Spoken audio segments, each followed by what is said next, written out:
Hi everyone, I'm August and this is my second week back after taking about a month off, not painting. I was in a total funk. So last week I said, I'm just going to do something easy, something that I know I like the look of, which ended up being a stirred cup ribbon pour a landscape with like the ocean part on the bottom, a couple clouds up top. I did the same thing this week, but I'm going to explain the differences. But before I do, I'll show you how we're gonna start this. I'm using a Shelly Art Bloom recipe that's in the description below. So I'm using a thick house paint for my pillow, and I use a white pillow, but I didn't want a white background. So I'm gonna use a faux pillow, which is just putting a top layer of color over that white pillow. And how you do that is you have a paint mixed up with your pouring medium. You would pour this down onto a scooper and then lay that paint over your white house paint pillow. Now, I've said in the past, there are colored house paint pillows. Most people use Sherwin-Williams Color to Go. I've tried it. I think it's just with the specific pouring medium that I'm using, it cracks, the colors kind of dissolve. So I'm going to show you an example. So this piece I did using a Color to Go house paint for the base layer. So that means I didn't have a white house paint and I didn't have to do a faux pillow. I just put down a black house paint pillow. Let me show you what happened. I'm gonna come around so I can see. Okay, so do you see all that cracking down at the bottom there? And then up top, the color kind of disperses differently. It has a halo around it almost. And a lot of people have suggested maybe you're leaving too much paint on, and that's why you're getting those cracks. Well, if that were the case, wouldn't the top part crack too, and not just the bottom part? So I have to guess that maybe it's just that specific type of pillow doesn't work with my pouring medium. So when I do a faux pillow with my pouring medium, this is the result of that.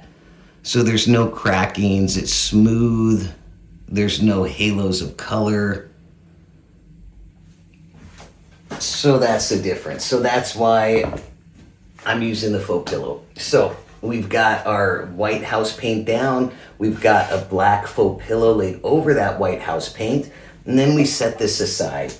And that's when I get my cup that I'm going to use for my stirred cup ribbon pour. All this is a paint I have mixed with my regular pouring medium.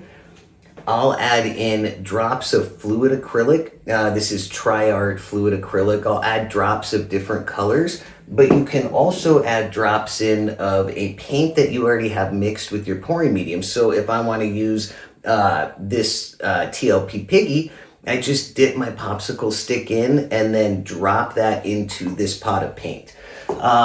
After you have all your colors in that you want, you come in with a popsicle stick or a skewer and you just gently stir those colors around. You're not wanting to mix them, you're literally just stirring them to create lines and patterns through this cup. Once you have that, all I did is I came in and I did a ribbon pour at the bottom part of my canvas, and then two ribbons going across the top. Now those top ribbons are going to be like our clouds. So I got a palette knife. I put Shelly Art Cell Activator on the back of it. And that's in the description below along with the colors and recipes. And I just swiped through those two cloud parts, spun it out, and that's what, you'll see what we got.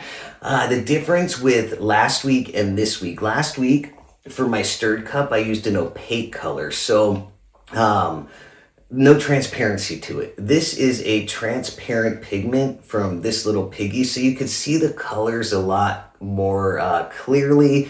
I almost think it has a watercolor effect, and it depends on the color that you use. So if I had used this really light purple, it would look a lot more like a watercolor effect. The purple I used is a little bit darker, but you could definitely see the lines of color clearer and more depth and layers to those colors than in last week's video. So at the end of this, I'll show you the dried result of the painting from the video. I haven't resined it yet, so it's not super shiny. You can't see all the glitter that well, but it did dry well. So I hope I explained everything. If you guys have any more tips on the color to go, like could it just simply be the BEHR 3300 and the Varathane with using the color to go, it just doesn't react well? What are you guys using when you use color to go? Because I know a lot of people have very nice results with the color to go.